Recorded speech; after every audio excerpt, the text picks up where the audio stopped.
Okay, so the last thing I want to do here in this calculating limits section is give you 3 special limits. We're just calling them 3 special limits.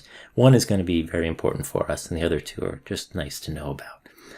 So I'm calling these special limits because we don't have the tools right now to actually figure them out. We're going to take them as given now, and later in your calculus career, you could figure these out. I could show you later in the class why they work. But for now, we're taking them as given. We're saying, so this is the important one, which I want you to really know. The limit as x approaches 0 of sine x over x equals 1. All right, notice that that would be an indeterminate because sine 0 is 0 and x is 0, so I would get 0 from 0. But I'm telling you, without telling you how, that this limit, special limit, has a value 1. And it's actually a more general version. So more generally, it's the limit as x approaches 0 sine kx over kx. So it doesn't have to be sine 1x over 1x. It can be any sine 5x over 5x, etc. equals 1. And it doesn't matter if the kx is on top. All right? So if you have that situation, sine kx over kx or kx over sine kx, and you're going to 0, only at 0, does this work? Then you know the limit is 1. Okay, so a similar one is limit as x approaches 0 of 1 minus cosine x over x. That also becomes 0 over 0 indeterminate, but that one is actually 0. And you may wonder where the number e comes from, the irrational number e. Well, one way you can get it is it's the limit as x approaches 0 of 1 plus x to the 1 over x. Okay, so that's a strange situation there. Realize this thing inside here, 1 plus x, is going to 1, and you think 1 to the power of anything should be 1, but the 1 over x as x goes to 0 is getting tiny and going to 0.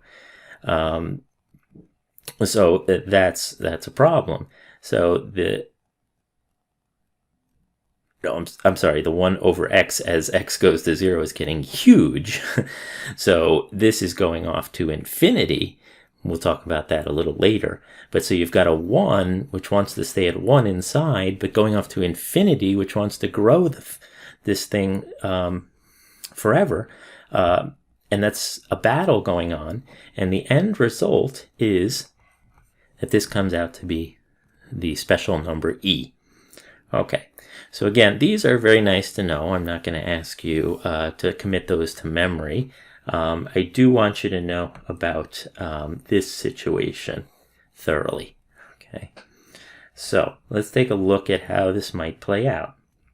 Basically, we don't always see it as just sine kx over kx. We might be missing something.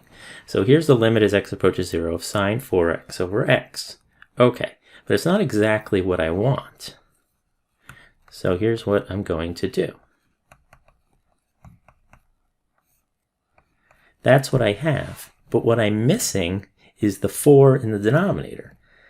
Now the nice thing is I can always put a 4 in the denominator if I'm willing to also put 1 in the numerator, because all I've done is put in 4 over 4, which is 1, and I can multiply by 1.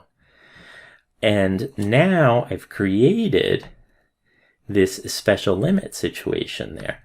So I actually just have the limit as x approaches 0 of 4 times the limit as x approaches 0 of sine 4x over x.